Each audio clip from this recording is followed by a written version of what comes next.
The kitchen smelled of burned flour and broken dreams. Maria stood over the blackened biscuits, tears cutting tracks down her flour-dusted cheeks. At 18, she'd traveled 300 miles for this position. Now, on her first morning, she'd ruined everything. "Mija, don't cry over burned bread." The voice came from the doorway, warm, weathered, carrying the music of two languages.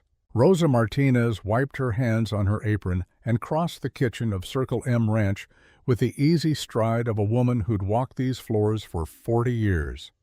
"I once knew a woman who burned an entire breakfast for 15 hungry cowboys," Rosa said, settling onto the bench beside the weeping girl.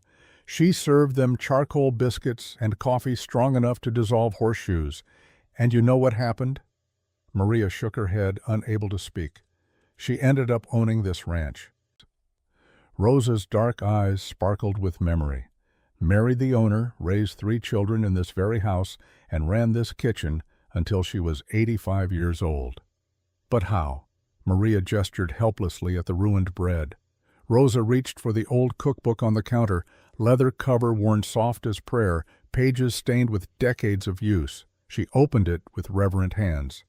"Let me tell you about Mrs. Margaret Caldwell," she said, and how a lie about knowing how to cook became the truest thing she ever said.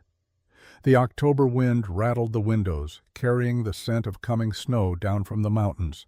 But inside, the kitchen glowed warm. Rosa poured 2 cups of coffee and began. "It was October of 1882, Mija. Mrs. Margaret wasn't Mrs. Caldwell yet. She was Mrs. Sullivan then, newly widowed, 43 years old, and more desperate than she'd ever admit. She came west on a lie and a prayer with nothing but 2 carpetbags and the kind of courage that only comes from having nowhere left to fall." The stagecoach lurched over another rut, and Margaret Sullivan clutched her worn carpetbag tighter.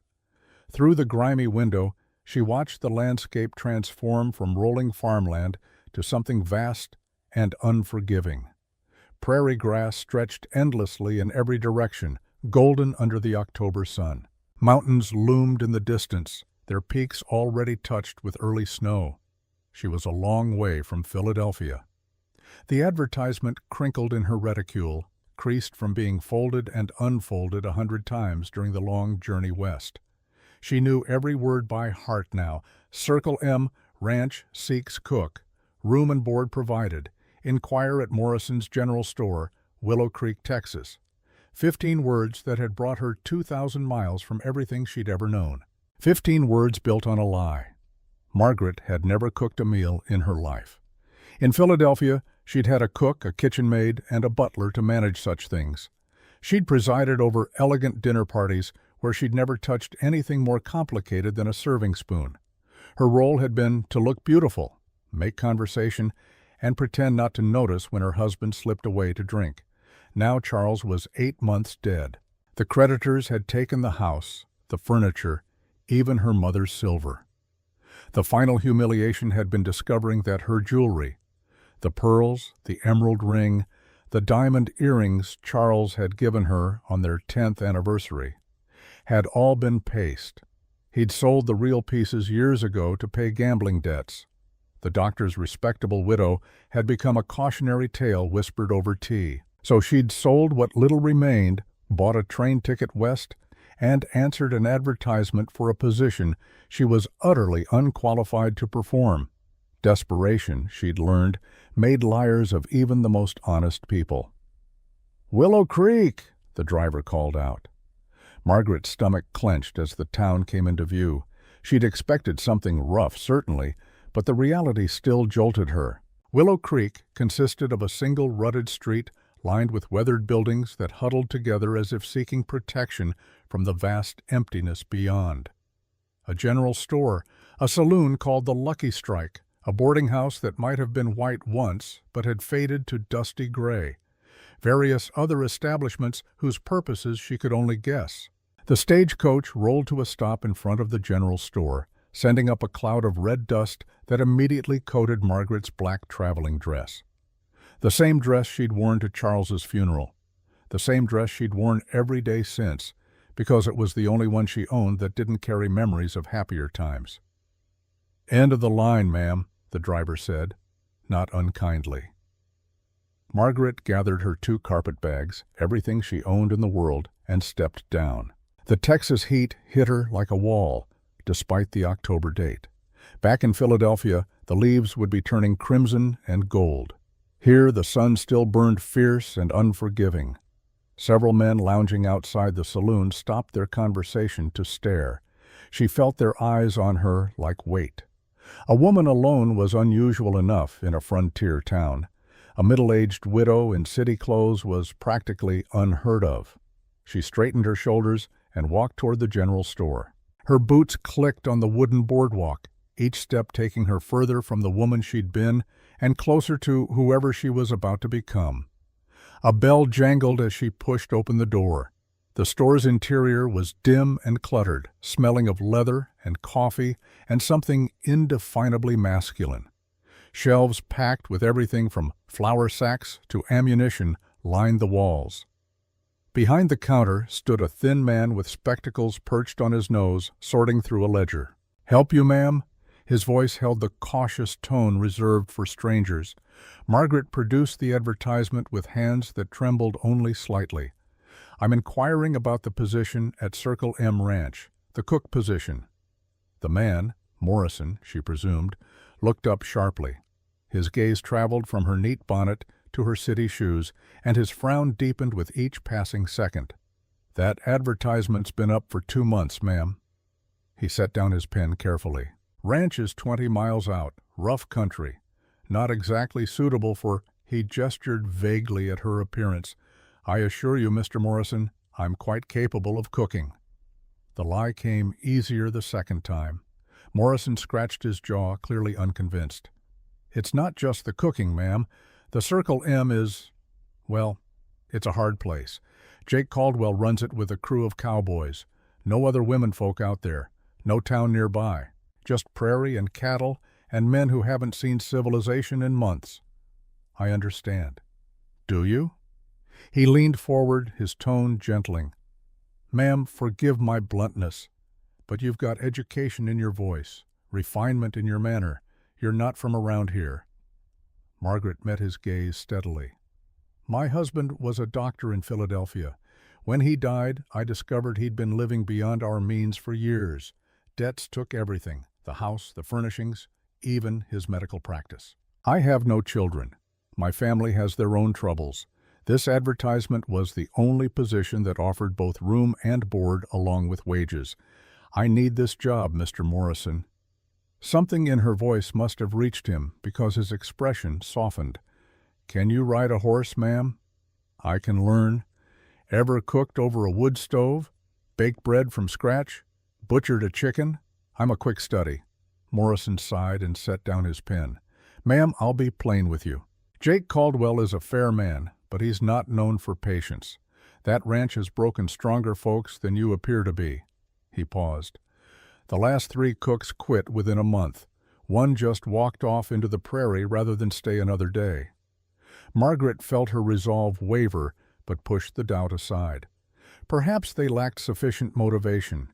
"I assure you, Mr. Morrison, I have nowhere else to go." The truth of those words hung in the air between them. Morrison studied her for a long moment, then nodded slowly. "I send supplies out to Circle M every 2 weeks. Next wagon leaves tomorrow morning at dawn.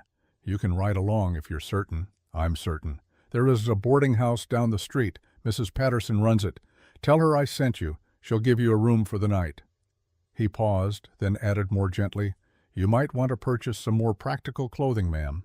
What you're wearing won't last a week on a working ranch." Margaret glanced down at her traveling dress, already coated in dust and wrinkled from days of travel. "Thank you for the advice." She turned to examine the store's meager selection of women's clothing. Simple calico dresses hung from pegs, along with sturdy boots and wide-brimmed hats designed for function rather than fashion. With the last of her carefully hoarded money, she purchased 2 dresses, a pair of boots that looked capable of withstanding anything, and a hat to replace her city bonnet. As Morrison wrapped her purchases, he said quietly, "Ma'am, if you don't mind my asking, what brings a lady like you to Willow Creek?" You've got education, refinement. This isn't the place for you." Margaret considered her answer carefully. "Sometimes, Mr. Morrison, a person needs to go where the past can't follow." He nodded as if he understood. "Well, ma'am, you've got spirit. I'll give you that. Jake Caldwell might appreciate that, or it might rub him wrong. Hard to say with Jake." "What can you tell me about Mr. Caldwell?" Morrison's expression grew thoughtful. "Been running Circle M for about 10 years now. Came out here from Texas, I heard, though he doesn't talk about his past. Keeps to himself mostly. Fair with his men, pays honest wages, expects hard work in return." He paused. "Never married, far as anyone knows.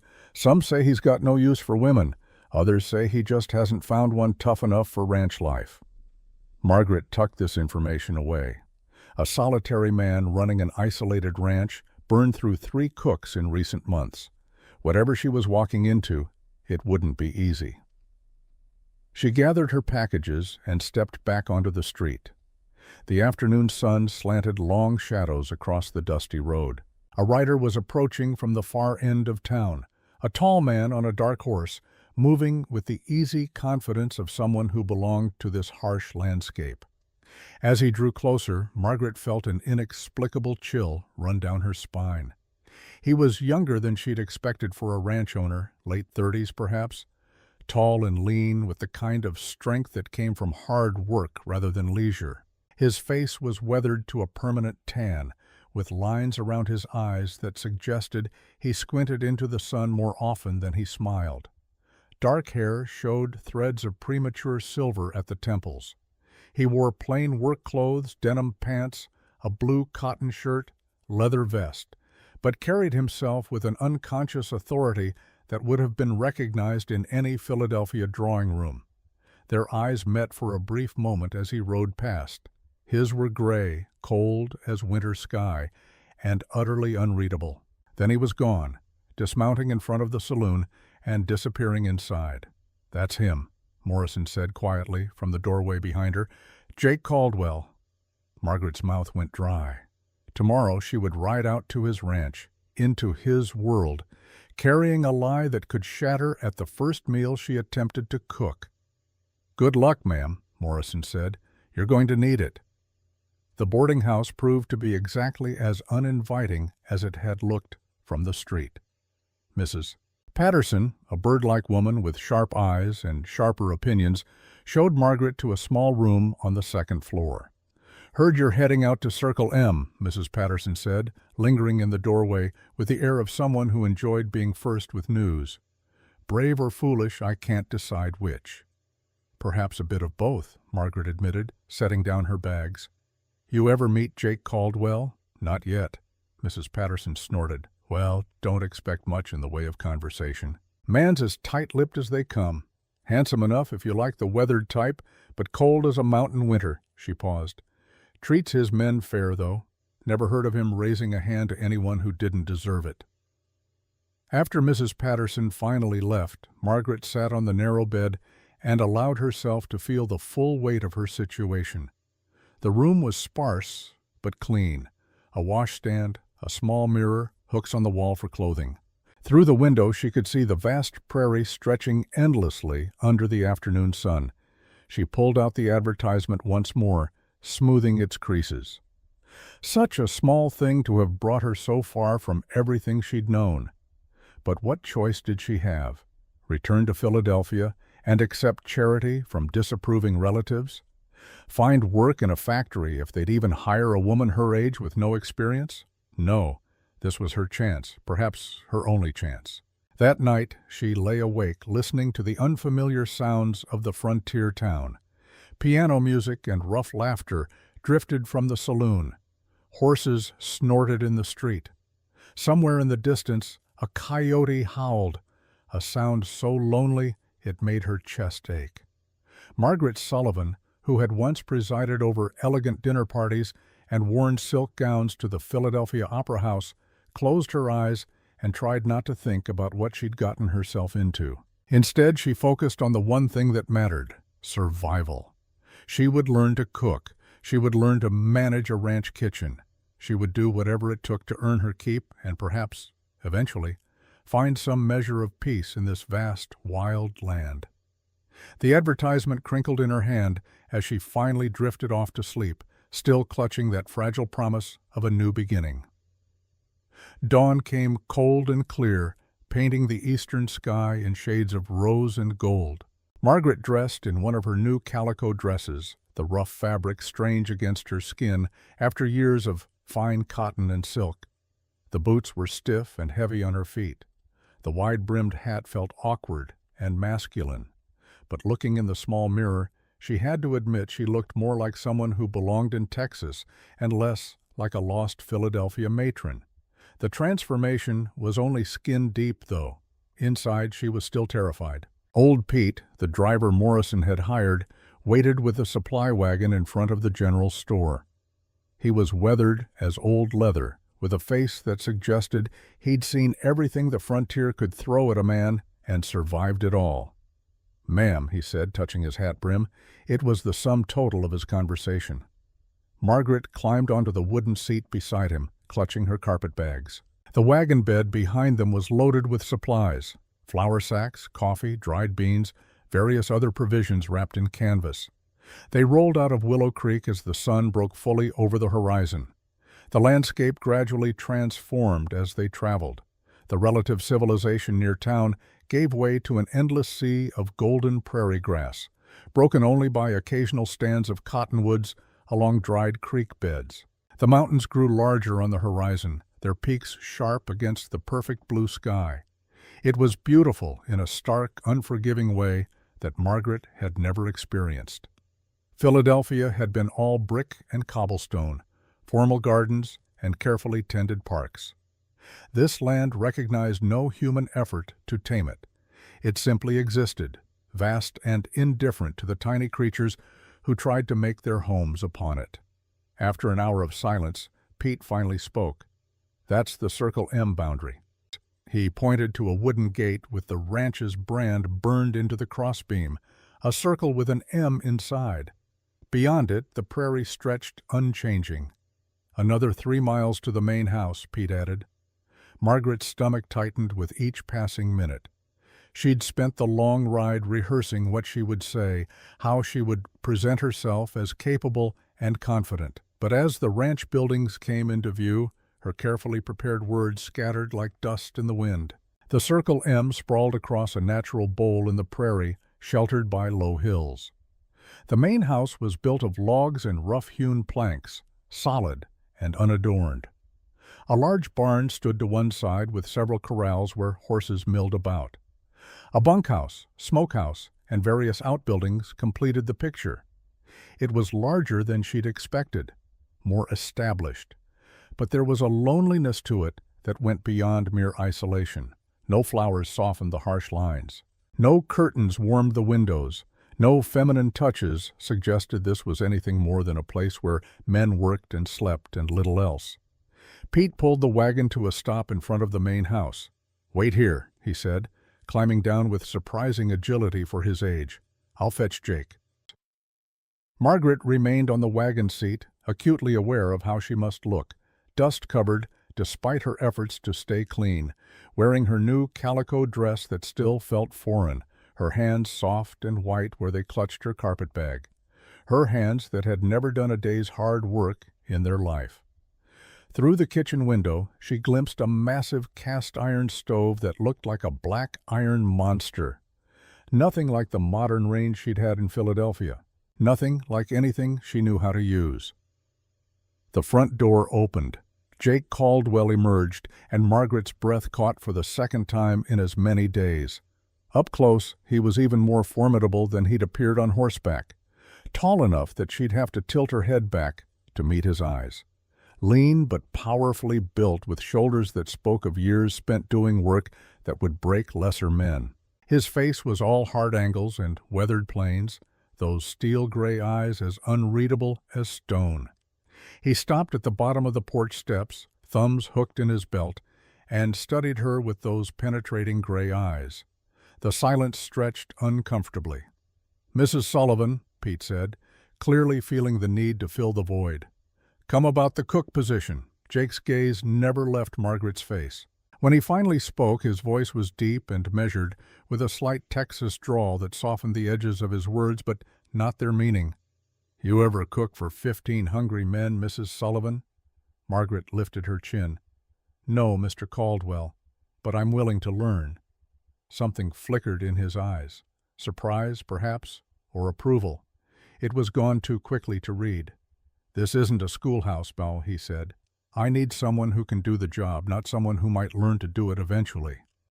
"Then why has the position been vacant for 2 months?" The words came out sharper than she'd intended, driven by desperation and pride. But instead of angering him, they seemed to catch his interest. "Because most folks are smart enough to know better," he said. "Ranch cooking means up at 4, breakfast on the table by 5, lunch packed for the men who'll be out on the range, dinner ready when they return, no matter what time that might be. It means baking bread, preserving meat, maintaining supplies, and doing it all on a wood stove that has moods like a fractious horse." "I understand." "Do you?" He stepped closer to the wagon, and Margaret caught the scent of leather and horse and open sky. "Can you lift a full pot of stew, haul water from the well, kill and pluck a chicken?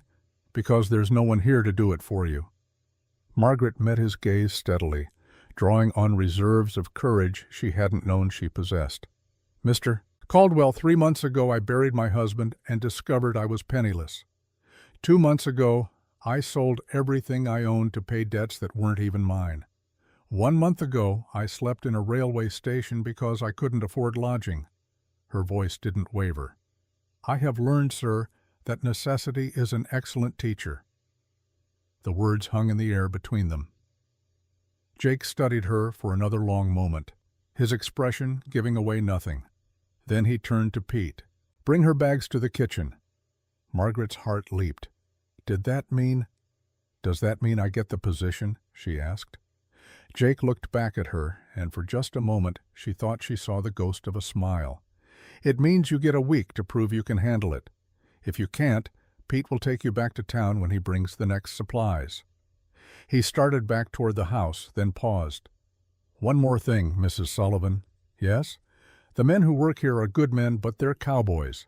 They curse, they smell like horses, and they haven't seen a woman in months. You'll eat in the kitchen, keep to the house after dark, and maintain appropriate distance. Clear?" "Perfectly clear." "Good." He was almost to the door when he turned back once more. Margaret braced herself for another warning or instruction. "You said you were willing to learn," he said quietly. "Are you also willing to laugh?" The question caught her completely off guard. "I beg your pardon?" "This is a hard life, Mrs. Sullivan. The work breaks backs and the loneliness breaks spirits. The last cook spent every meal looking like she was attending a funeral. It affected the men, made everything heavier than it needed to be." His expression remained serious, but there was something almost wistful in his voice. "So I'll ask again. Can you cook with laughter? Can you bring something besides food to that kitchen?" Margaret thought of the elegant dinner parties she'd hosted, the way she'd kept conversation flowing and guests smiling even when the roast was overdone or the wine ran low, the grace under pressure that had been bred into her from childhood. "Mr. Caldwell," she said, "I once kept 20 Philadelphia society matrons entertained for 3 hours when my cook quit without notice and I had to prepare the meal myself. If I could manage that, I believe I can handle cowboys." This time she was certain she saw approval in his eyes. "The kitchen's through here," he said. "I'll show you the quarters and explain the routine. Dinner's at 6 sharp." He pulled out a pocket watch. "That gives you 4 hours to figure out that stove and feed 15 men." He turned and walked into the house. Margaret climbed down from the wagon, her new boots finding uncertain footing on the unfamiliar ground. Pete handed her the carpetbags with a look that might have been sympathy or might have been amusement. It was hard to tell. "Good luck, ma'am," he said. She would need it. Taking a deep breath, Margaret Sullivan, Philadelphia widow, doctor's wife, society hostess, and now the biggest liar in Texas, walked through the door of Circle M Ranch and into the rest of her life. The kitchen was exactly as intimidating as she'd feared.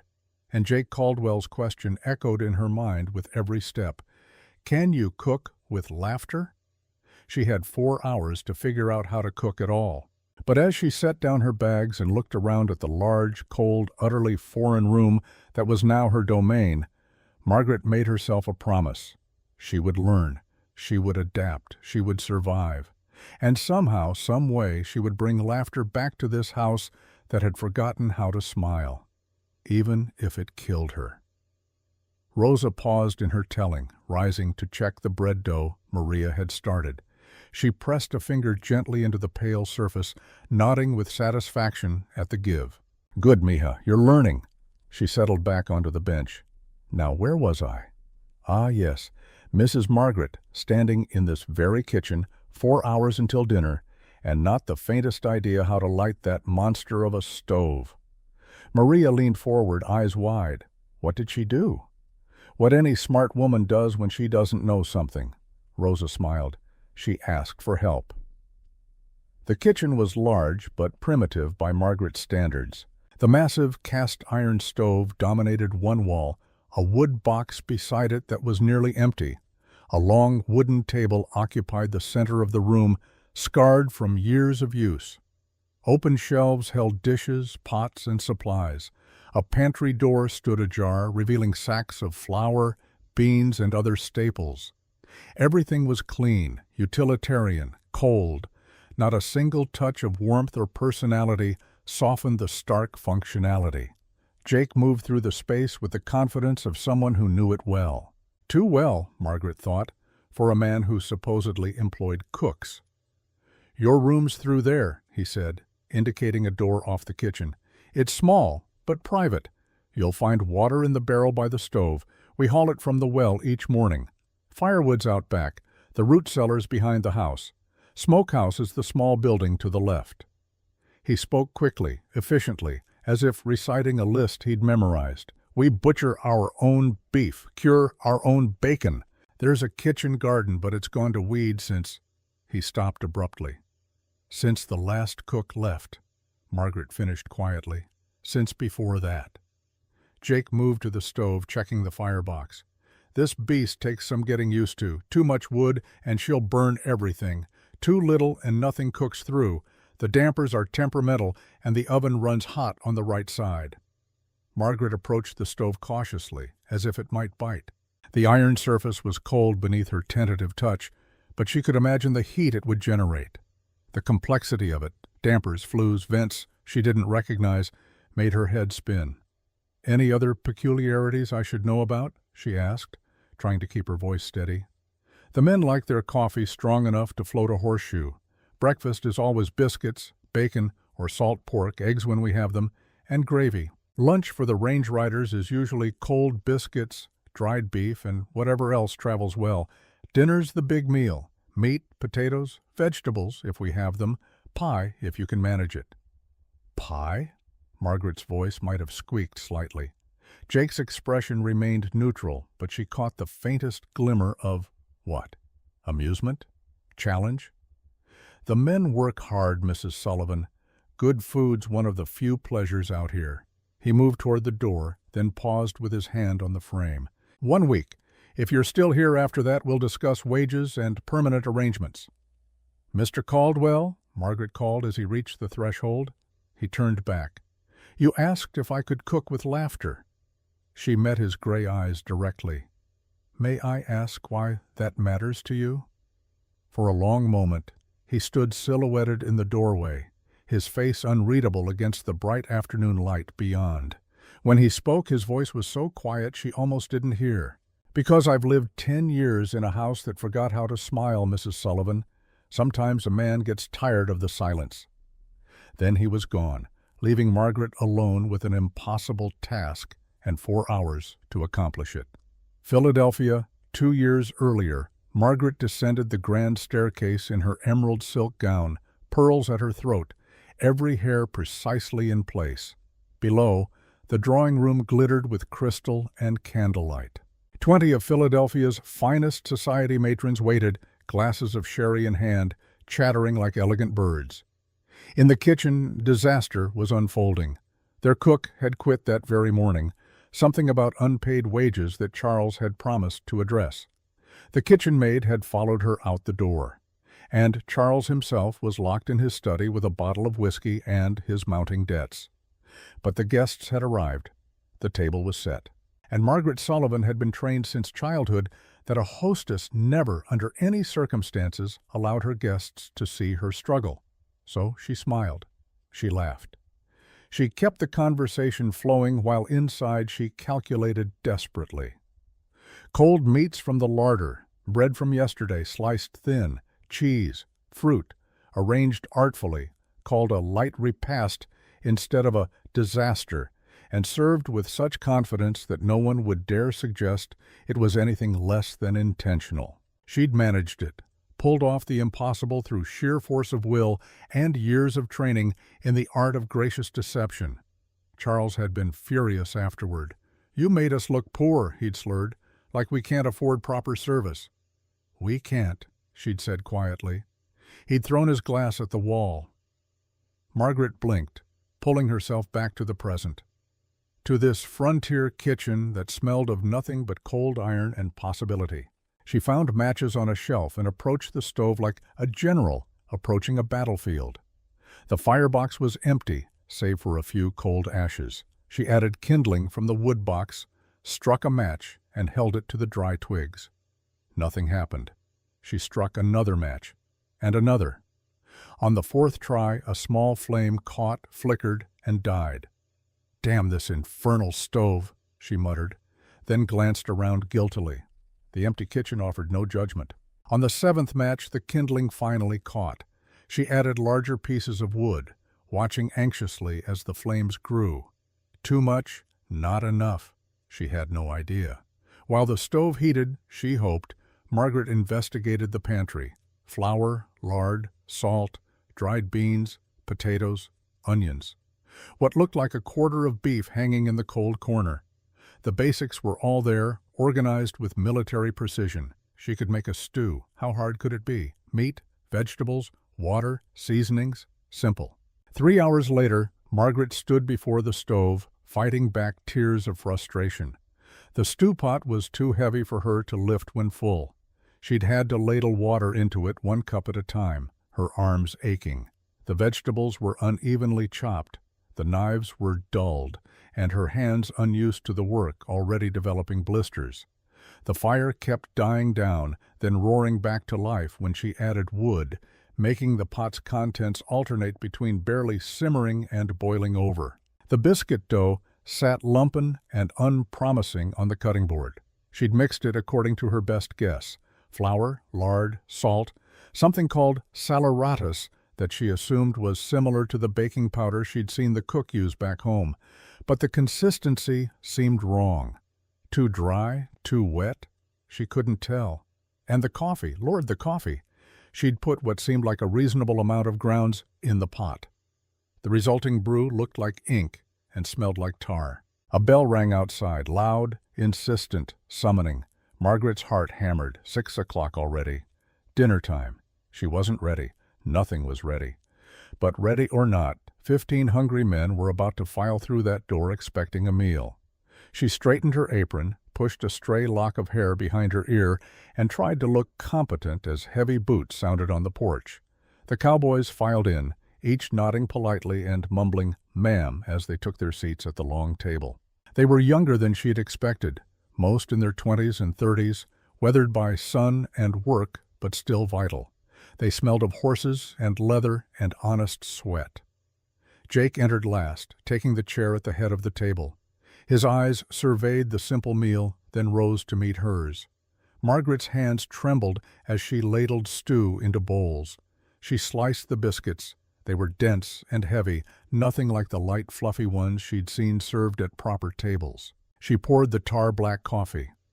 The meal passed in relative quiet, punctuated only by the clink of spoons against bowls and requests to pass the biscuits. No one complained, but no one complimented either. Margaret watched anxiously as the men ate. Jake ate more slowly than the others, as if evaluating each bite. His expression revealed nothing. When the last man pushed back from the table, Jake stood. "Mrs. Sullivan, a word. She followed him onto the back porch, her hands twisting in her apron. The setting sun painted the prairie in shades of gold and crimson.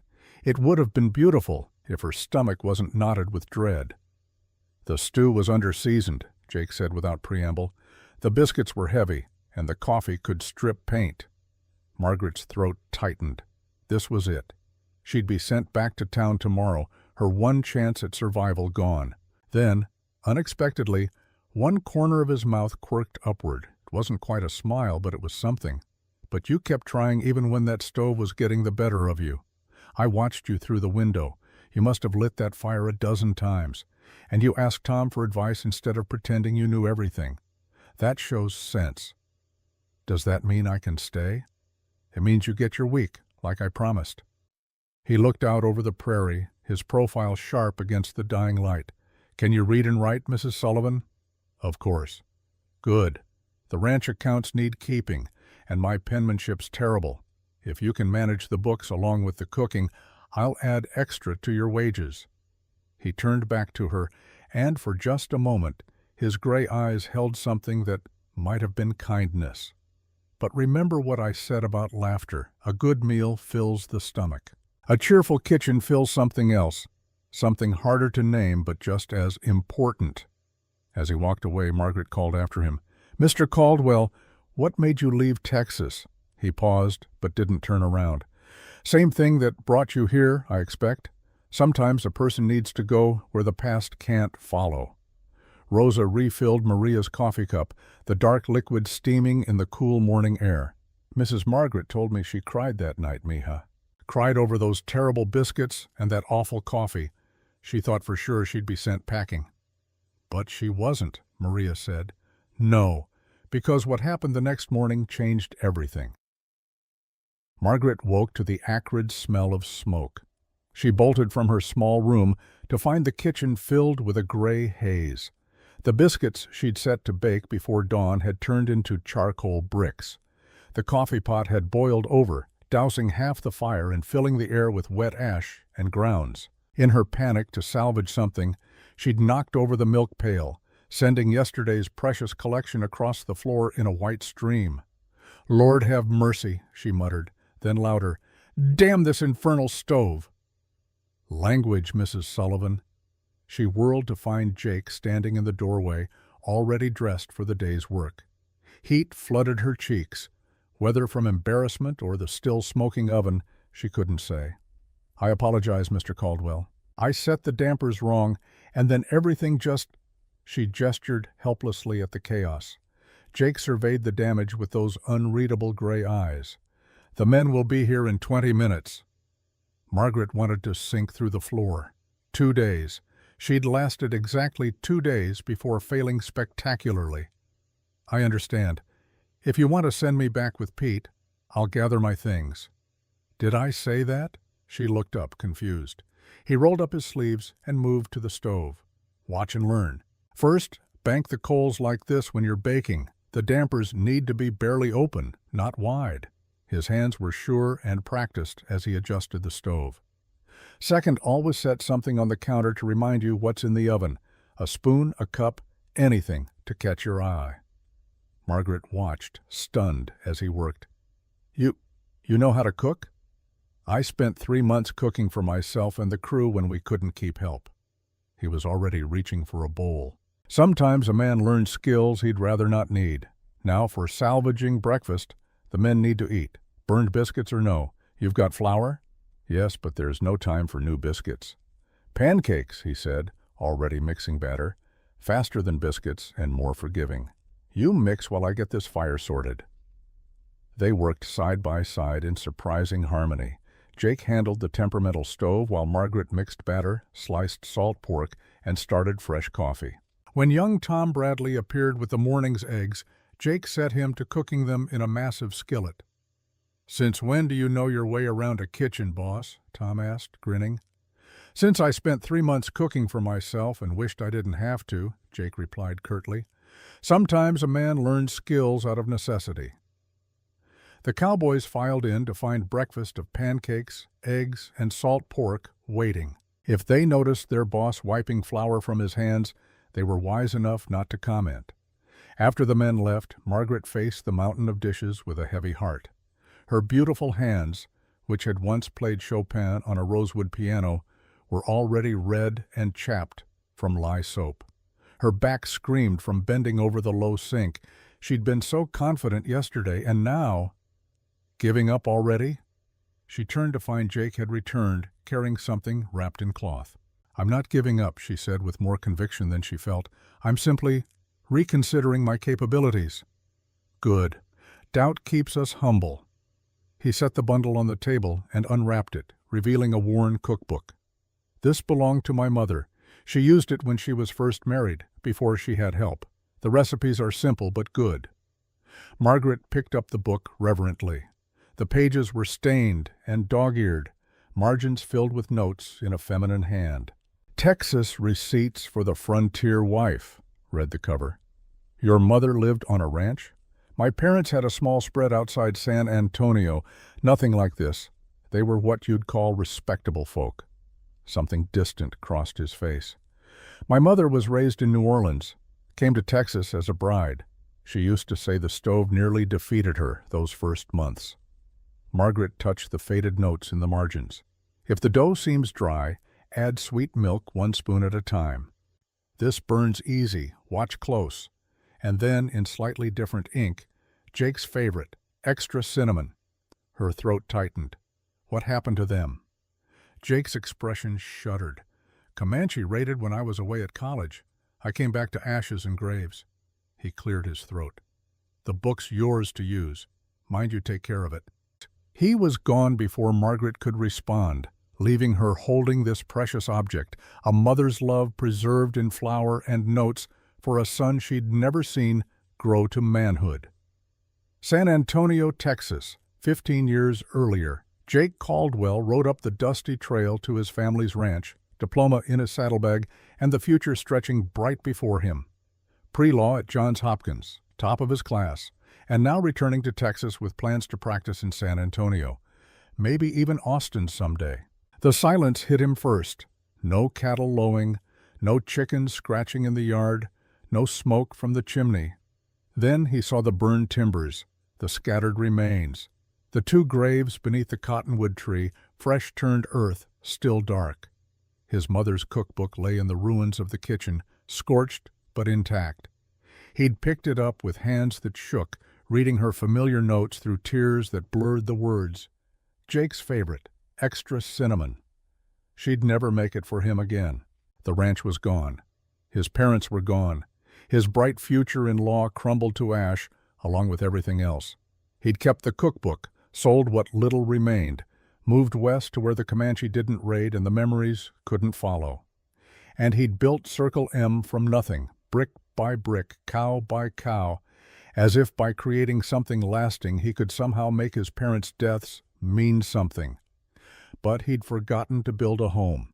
He'd built a ranch, successful, profitable, respected, but not a home, until a desperate widow from Philadelphia stood in his kitchen, burning biscuits and swearing at his mother's stove, and made him remember what he'd lost.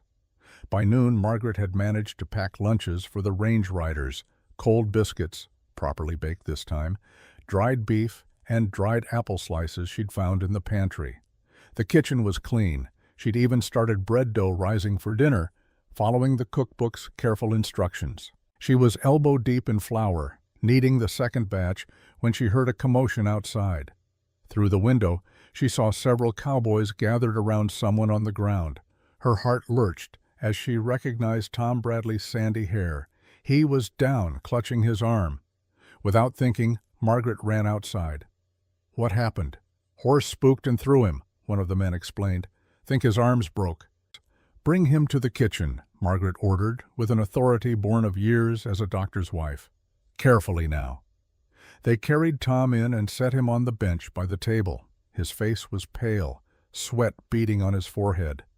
Margaret gently examined his arm, feeling the unnatural angle of the bone beneath the skin. "It's broken," she announced, "but cleanly. I can set it, but I'll need help." The cowboys stared at her. "You know how?" one asked, skeptical. My husband was a physician. I assisted him many times." The words came automatically, though they brought a familiar sting. "I'll need straight boards for splints, clean cloth for bandages, and someone to hold him steady." Jake appeared in the doorway, took in the scene with a glance, and began issuing orders. Within minutes, Margaret had everything she needed. Jake positioned himself behind Tom, holding the young man's shoulders. "This will hurt," Margaret warned. "Just do it, ma'am," Tom managed through gritted teeth. Margaret felt along the break once more, then with a quick, sure movement, pulled and aligned the bones. Tom's yell could probably be heard in the next county, but the arm was straight. She splinted it carefully, wrapping it with strips torn from her last petticoat, the final piece of Philadelphia finery, now put to practical use. "There," she said, tying off the bandage. "Keep it still for 6 weeks. I'll make a sling." "Thank you, ma'am," Tom said weakly. "Thought I'd have to ride all the way to town." "You'd have been lucky to make it halfway," Jake said. He looked at Margaret with something like respect. Where did a Philadelphia lady learn to set bones? The question hung in the air. Margaret busied herself making a sling from a dish towel, her hands shaking slightly now that the crisis had passed. "When you're married to a doctor who drinks, Mr. Caldwell, you learn to handle things when his hands aren't steady enough." The admission slipped out before she could stop it. Silence fell over the kitchen. Margaret realized she'd never spoken of Charles's weakness to anyone. The shameful secret she'd protected for years had just tumbled out in a Texas ranch kitchen. She continued making the sling, not looking up. "My husband was a good man in many ways, but he was weak. The drinking started after a difficult case, a child he couldn't save. It grew worse over the years. I learned to assist more directly than most wives would." Jake's voice was quiet. "Your husband, is that what broke you, the drinking?" Margaret's hands stilled. "No, I could forgive the drinking. It was a weakness, but he was fundamentally good despite it." She met Jake's eyes, seeing understanding there instead of the judgment she'd expected. "What broke me was discovering he'd been hiding our debts for years, borrowing against future earnings, selling my jewelry and replacing it with paste. He didn't want me to worry," he said in his final letter. Final letter? Laudanum overdose. Possibly accidental. He'd been taking it for pain. I choose to believe it was. She finished the sling, her voice steady, despite the tears threatening. "And now you know why a refined Philadelphia widow is burning biscuits in a Texas ranch kitchen." The men had filed out during her confession, leaving just Jake. He moved to lean against the table. Closer, but not crowding. "We all have our reasons for being here," he said quietly. "Mine aren't so different from yours." "Your parents," Margaret said. "The Comanche raid. That was the second loss." Jake's jaw tightened. "I had a wife, Sarah, and a daughter, Emma. They died of cholera while I was in Austin negotiating cattle prices. I thought I was building something important." His voice went flat. "Came home to 2 graves next to my parents." Margaret's breath caught. "Jake, it's history now," he interrupted, but gently. "The point is, Tom will heal clean thanks to you. That matters more than perfect biscuits." He started toward the door, then turned back. "There's apple pie in my mother's book, page 47. The men haven't had pie in months. Might make them forget this morning's disaster." A challenge and a kindness wrapped in one. Margaret found herself almost smiling. "Assuming I can manage the oven temperature." "You'll manage." Jake's gray eyes held something that might have been warmth. "You've got stubborn written all over you, Mrs. Sullivan." After he left, Margaret attacked the bread dough with renewed energy. She would make this work.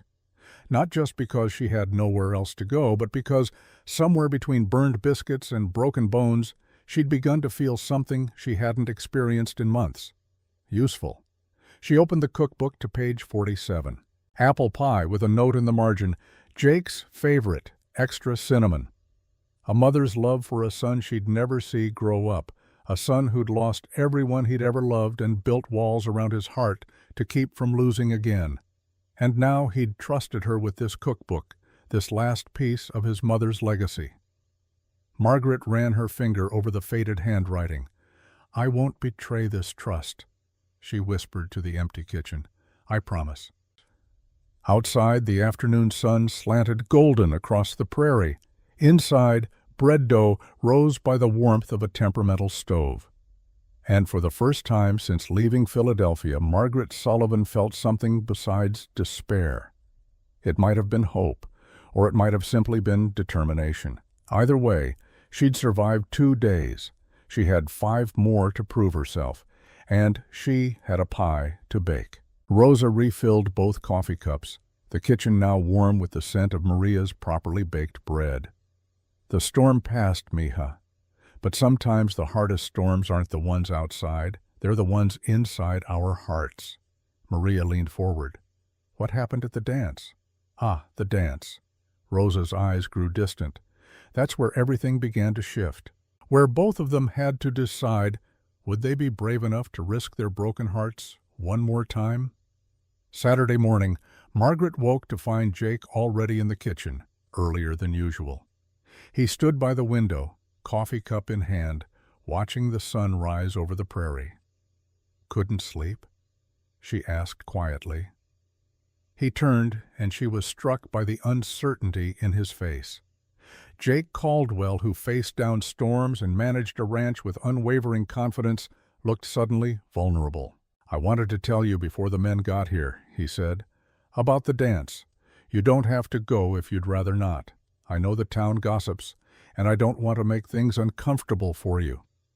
Margaret moved to the stove, starting the morning routine with hands that knew the work by heart now. "Are you rescinding your invitation?" "No, I just want you to know you have a choice." She turned to face him directly. "Jake, I've learned something these past weeks. I spent 20 years in Philadelphia having choices made for me. Where to live, who to entertain, how to dress, what to say. Coming here, working here, is the first real choice I've made in my adult life." She paused. "So yes, I'd like to go to the dance, if the offer still stands." Something in his expression eased. "It stands? Then I'll need the afternoon to prepare. And Jake," she caught his arm as he moved toward the door, "stop worrying. I'm tougher than I look." His hand covered hers briefly, warm and calloused. "I'm beginning to realize that." The wagon ride to Willow Creek passed in comfortable conversation. Jake pointed out landmarks, told stories of the ranch's early days. Margaret found herself laughing at his dry humor, the way he could make even cattle drives sound amusing. "You're different today," she observed. "Lighter somehow." He considered this. "Maybe I'm remembering how to be someone other than just the boss." "It's been a long time since He trailed off. "Since Sarah? Since I let myself want something beyond just surviving another day." He glanced at her, then back to the road. "It's frightening, if I'm honest." "I know," Margaret said softly. "Believe me, I know." Willow Creek bustled with activity when they arrived. The harvest dance drew people from ranches and homesteads for miles around, one of the few social events in a region where neighbors might live 20 miles apart. Margaret spent the afternoon in the general store, carefully selecting fabric for new curtains, spices the ranch didn't have, a few small luxuries. Mrs. Morrison appeared at her elbow as she examined a bolt of cheerful yellow gingham. "Margaret, dear, how lovely to see you." Mrs. Morrison's smile was warm, but her eyes were assessing. "I wanted to follow up on our conversation about the teaching position." Margaret's hands stilled on the fabric. "Mrs. Morrison, the school board met yesterday. They're quite eager to have you if you're interested. The salary would be $40 a month, and the cottage is charming. 2 rooms, a small garden, right next to the schoolhouse." She paused meaningfully. "It's a respectable position, Margaret, secure, independent. I appreciate the offer, truly, but I have a position at Circle M." Mrs. Morrison's expression softened. "My dear, you're clearly intelligent and capable. Don't you want more than cooking for cowboys? You could teach children, shape young minds, have a life of your own in town." She lowered her voice. "I see how you look at Jake Caldwell, and I see how he looks at you. But that man has been alone for 10 years by choice. Some men get comfortable with their grief. They forget how to let anyone in. The words stung because they echoed Margaret's own fears. I'll think about it. Please do. The position is yours if you want it. But we need an answer by month's end. After Mrs. Morrison left, Margaret stood among the bolts of fabric, her heart heavy. $40 a month. A cottage of her own. Respectability. Everything sensible.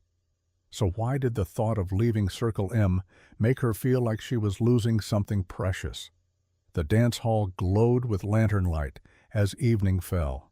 Margaret wore the blue wool dress Jake's mother had owned, altered to fit her perfectly. She'd pinned her hair up simply, adding a small sprig of dried lavender. In the mirror at Mrs. Patterson's boarding house, where she'd changed, Margaret barely recognized herself. The desperate widow who'd arrived 2 months ago was gone.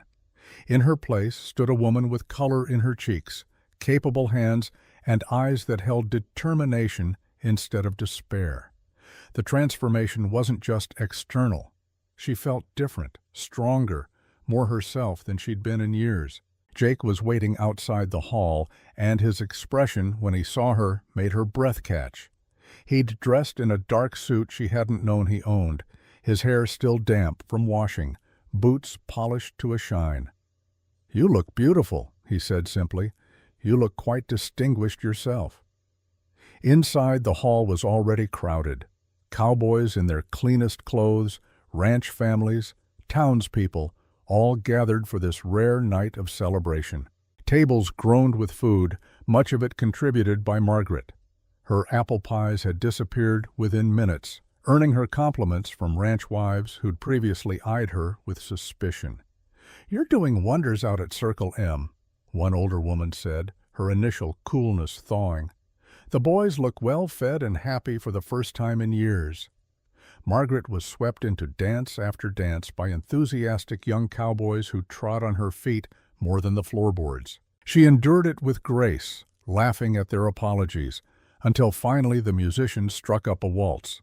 Jake appeared at her elbow. "Would you?" he asked. "That is, if your feet have recovered from their assault." "Are you asking me to dance, Jake?" A slight smile touched his lips. "I'm suggesting that if you happen to be on the dance floor, and I happen to be there as well, and the music happens to be suitable—" "Enough with the coincidences," Margaret interrupted, smiling. "Yes, I'd like to dance." He led her onto the floor with a hand at her elbow, then turned to face her. One hand settled properly at her waist. The other took hers, and suddenly Margaret understood this wasn't just a dance. Jake Caldwell could waltz. Not the mechanical steps of a man who'd learned from duty, but with natural grace and confidence. He guided her through the turns effortlessly, and Margaret found herself relaxing into the movement, trusting his lead completely. "You dance well for a cowboy," she said softly. "You dance well for a cook," he replied. Then more quietly, "I haven't waltzed since Sarah died. Didn't think I remembered how." "It's like riding a horse, I suppose. The body remembers even when the heart forgets." His hand tightened slightly at her waist. "Yes, exactly that." They danced 2 more waltzes, not speaking, just moving together while the town watched and whispered. Margaret knew there would be talk. The widow and the rancher, dancing like they had every right to. But wrapped in the warmth of Jake's careful hold, she couldn't bring herself to care. When the 3rd waltz ended, Jake released her reluctantly. "I need some air," he said, his voice slightly rough. "Would you—" She followed him outside into the cool November night. Stars blazed overhead, sharp and bright in the clear air. They stood together in silence, breath misting in the cold. "Margaret," Jake said finally, "I need to tell you something." Her heart hammered. "What is it?" He turned to face her, and in the moonlight she could see the conflict written on his face. "These past weeks with you, they've reminded me of things I thought I'd lost forever. Hope, warmth, the possibility that life could be more than just work and sleep and empty hours." He paused, struggling. "But I'm terrified. Everyone I've ever loved has died, my parents, Sarah and Emma. And it feels like a curse sometimes, like I'm not meant to—" He stopped, jaw working. Margaret waited, her own heart aching at his vulnerability. "I watch you in the kitchen," he continued. "See you laugh with the men, tend their injuries, make that place come alive. And I want," his voice cracked slightly, "I want to believe I could have that. Have you. But what if something happens? What if I fail you, like I failed them?" "Jake," Margaret stepped closer, "you didn't fail them. You can't prevent every tragedy, control every outcome. That's not living. That's just existing in fear of loss. I know that here," he tapped his head. "But here." His hand moved to his chest. "Here I'm just terrified." "Do you think I'm not frightened?" Margaret's voice rose with passion. "I loved Charles despite his weaknesses. I built my life around him, made excuses for him, protected him. And he repaid that by lying to me for years, by choosing alcohol and gambling over our marriage, by leaving me with nothing but debts and shame." She fought back tears. "So yes, I'm terrified of caring about you, terrified of letting myself hope for something real, when the last time I hoped, I was betrayed." They stood facing each other, two wounded people in the cold night, their breath mingling in clouds of silver. "Then what do we do?" Jake asked quietly. "We choose courage over fear," Margaret said.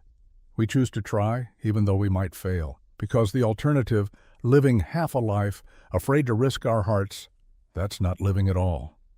Jake reached for her hand, his fingers rough and warm around hers. "I don't know if I can promise not to pull away sometimes, not to get scared. I don't need promises of perfection, Jake.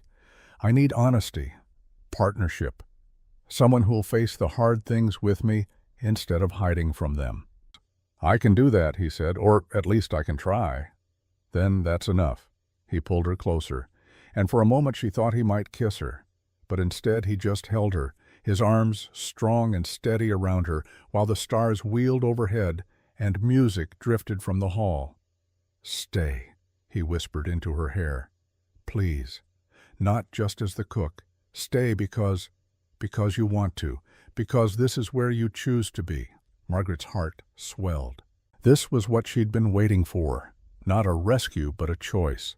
Not desperation, but desire. "I'll stay," she whispered back. "But Jake, when you get frightened, when the ghosts start whispering, you tell me. You don't pull away. We face it together." "Together," he agreed. "I can do that." They stood there for long minutes, holding each other under the vast Texas sky, while inside the dance continued and the town gossiped and life went on around them. But in this moment, they were just two people choosing courage over fear, hope over despair, the terrifying possibility of love over the safety of loneliness. Sunday evening, Margaret was preparing Monday's bread when Jake appeared in the kitchen doorway. He'd been different since the dance, more present, more willing to show his emotions. But tonight, he looked troubled. "Can I talk to you about something?" he asked. "Of course." She wiped flour from her hands and joined him at the table. He was quiet for a long moment, clearly wrestling with whatever he wanted to say. "Bill mentioned that Mrs. Morrison offered you the teaching position." Margaret's stomach tightened. "He did?"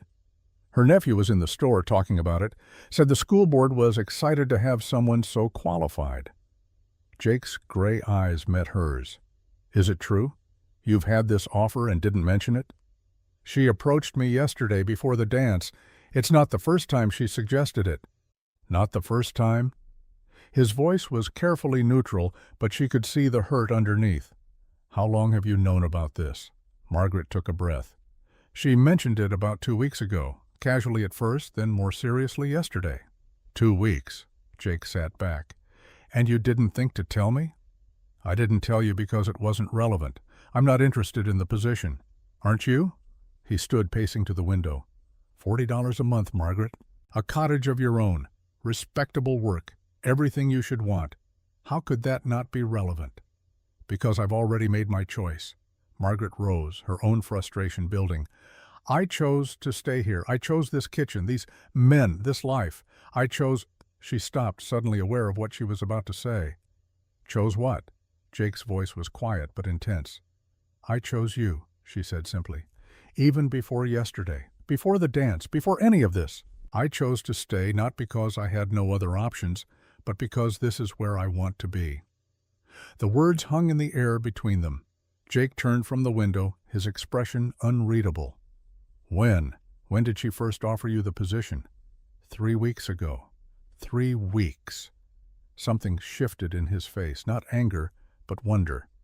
"You've had a way out for 3 weeks, and you stayed anyway?" "Yes." "Why didn't you tell me?" "Because I wanted you to see that I'm here by choice, not necessity. That when I stay, and I am staying, Jake, it's not because I'm desperate or trapped. It's because I want to be here, with you, with this life we're building." He crossed the kitchen in 3 strides and pulled her into his arms, holding her so tightly she could barely breathe. "I thought—" His voice was muffled against her hair. "When Bill mentioned it, I thought you'd been planning to leave all along. That you were just biding your time until something better came along." "Something better?" Margaret pulled back to look at him. "Jake, I've spent 20 years in elegant parlors with people who cared more about appearances than truth. I've lived in a beautiful house that was hollow inside. I've had all the respectability and refinement Philadelphia could offer, and it meant nothing." She cupped his face in her flour-dusted hands. "This kitchen, this ranch, this is real. This matters. Why would I trade that for a teaching position, no matter how respectable?" "Because it's easier, safer."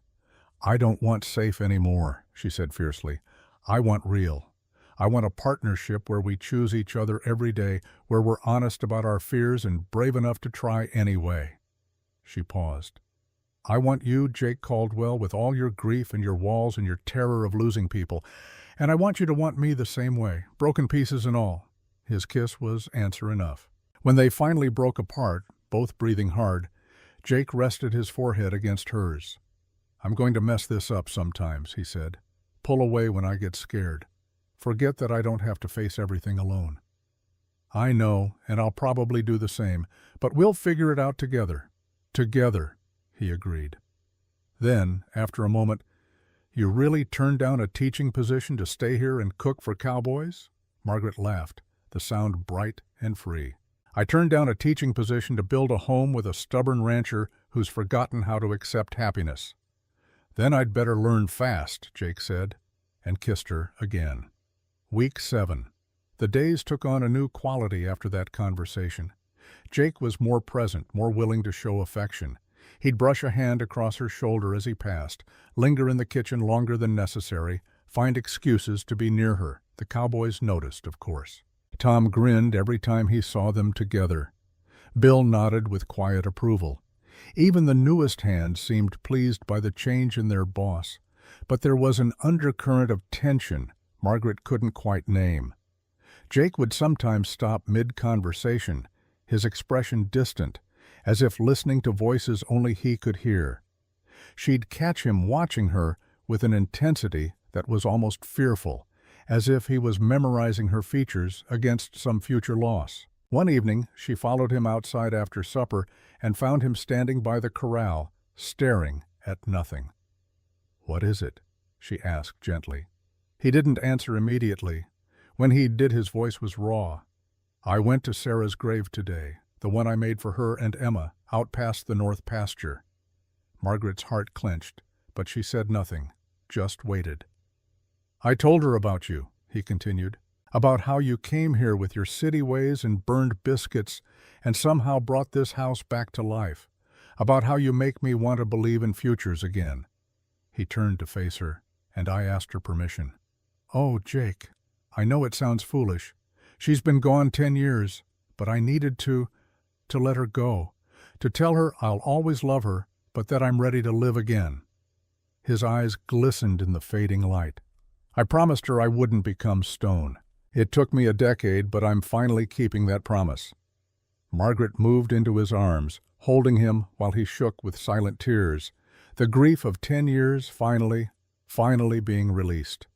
"She'd be glad," Margaret whispered, "that you're choosing to live, that you found someone who makes you want to." When he'd composed himself, Jake pulled back slightly. "There's something I need to tell you, about Sarah's death." Margaret waited, sensing the importance of this moment. I wasn't just away on business when she died.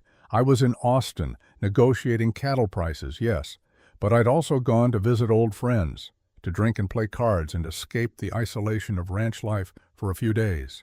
His voice was heavy with guilt. "I chose to stay an extra 2 days because I was enjoying myself. When I got back, they'd been dead for 3 days. If I'd come home when I was supposed to, I might have gotten the doctor in time. I might have saved them." "Or you might have died too," Margaret said quietly. "Maybe that would have been better." "No," her voice was firm.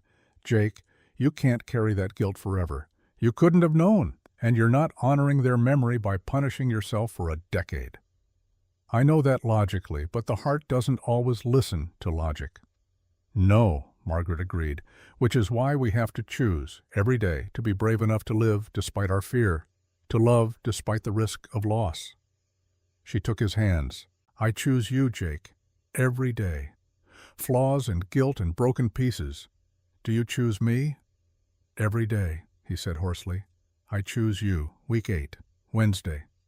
Margaret was in the garden, gathering the last vegetables before the first hard freeze, when she heard horses approaching, fast. Too fast for normal ranch business. Through the fence, she saw Jake and Hank riding hard toward the house, something wrapped in blankets across Hank's saddle. Her heart froze. "Margaret!"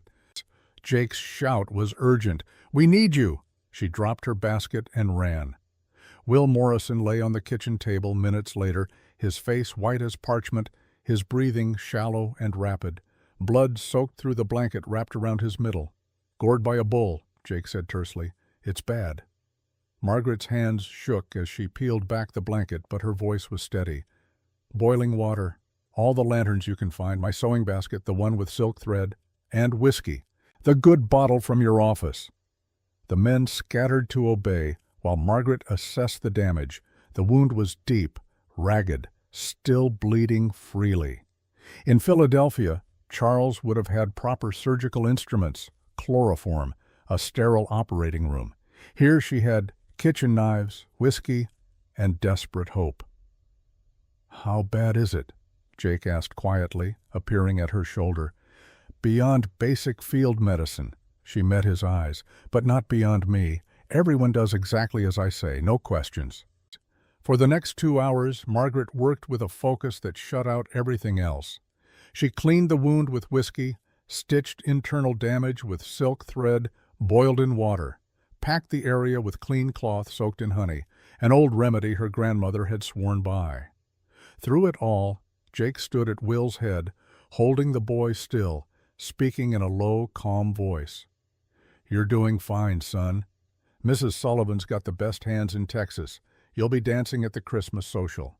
Just wait and see." When Margaret tied off the last stitch, she stepped back, hands shaking with exhaustion. Will's breathing was stronger, his color marginally better.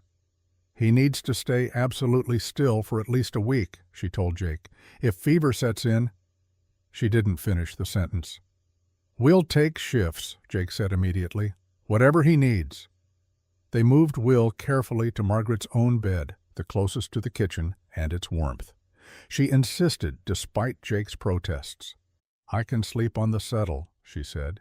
"He needs the comfort more than I do." That night, Margaret and Jake took the first watch together. Will slept restlessly, his breathing the only sound in the quiet room. "Where did you learn to do that?" Jake asked quietly. "I've seen field surgeons with less skill. I was terrified the entire time." "You saved his life." Margaret checked Will's forehead. Still cool. No fever yet, thank God. "We don't know that yet. Infection, fever, a dozen things could still go wrong." "You saved his life," Jake repeated firmly. He reached across Will's sleeping form to take her hand. "Have I told you lately that you're remarkable?" "Not in the last few hours." His smile was tired, but genuine. "You're remarkable, Margaret Sullivan, and I—" He stopped, the words seeming to catch in his throat. "What?" she asked softly. "I love you," he said simply. "I've been trying not to, trying to protect myself from that risk. But watching you today, seeing your strength and skill, and how you just handled it," He shook his head. "I love you. Have for weeks, maybe. I just didn't have the courage to say it until now." Margaret's eyes filled with tears. "Jake, you don't have to say it back. I know it's complicated with Charles and everything you've been through. I just needed you to know." "I love you too," she said, the words spilling out like a confession. "I think I have since the morning you helped me make pancakes instead of firing me, since you gave me your mother's cookbook, since you asked if I could cook with laughter." They sat there in the lamplight, hands clasped across the sleeping boy. Two broken people who'd found each other in the unlikeliest of places. "When Will's better," Jake said, "when this crisis is past, I want to talk, really talk, about the future, about whether you see this as just a position or if maybe it could be something more." "I already know my answer," Margaret said. "What is it? Ask me properly, and I'll tell you." His smile lit up his whole face. "I'll do that, soon." Will stirred, mumbling something incoherent. Margaret quickly checked him. Still no fever, wound still closed. She spooned willow bark tea between his lips, her movements gentle and practiced. Jake watched her with such love in his eyes, it made her heart ache. This was what she'd traveled west to find, though she hadn't known it at the time. Not just employment or survival, but purpose, partnership, love that knew how to be brave through fear and hold tight through storms. The desperate widow who'd answered that advertisement was gone, transformed by work and courage and the choice to stay when she could have left. In her place was a frontier woman who knew her worth and her strength, who could set bones and stitch wounds and make a kitchen into a home. Margaret Caldwell. The name was still a few weeks away, but in her heart she'd already claimed it. She was home. She was loved. She was exactly where she belonged. And nothing, not fear, not past grief, not uncertainty about the future, could shake that truth. Rosa rose and moved to the window, watching fresh snow begin to fall over Circle M Ranch. The same snow that had fallen on Margaret's wedding day 40 years ago. The hardest part was still to come, mija, because saving a life is one thing. Keeping it, that requires faith. Wednesday night into Thursday.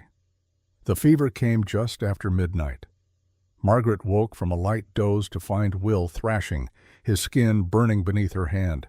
She was on her feet instantly, calling for Jake, who'd been sleeping in the next room. Within minutes, they'd assembled everything they needed: cool water, clean cloths, willow bark tea, blankets to manage the shaking that would come when the fever spiked. "How high?" Jake asked, his hand on Will's forehead. "Too high." Margaret's voice was steady despite the fear clawing at her chest.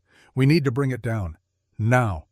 They worked through the long hours of darkness, Margaret bathing Will with cool water, spooning tea between his cracked lips, checking the wound for signs of infection. Jake fetched fresh water, changed bedding, held Will still when the delirium made him fight. The other cowboys gathered outside the kitchen, keeping a silent vigil. Tom brought coffee at intervals. Bill checked on them every hour. Even the youngest hands found reasons to pass by, their worried faces appearing in the doorway. By 3 a.m, Will's fever had climbed higher still. He called out for his mother, dead these 5 years. He fought Margaret's careful hands, seeing enemies in shadows.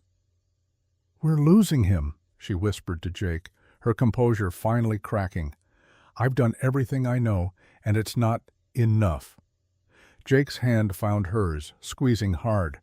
"You haven't lost him yet, and you won't. You're the most stubborn woman I've ever met, Margaret Sullivan. If anyone can bring him through this, it's you."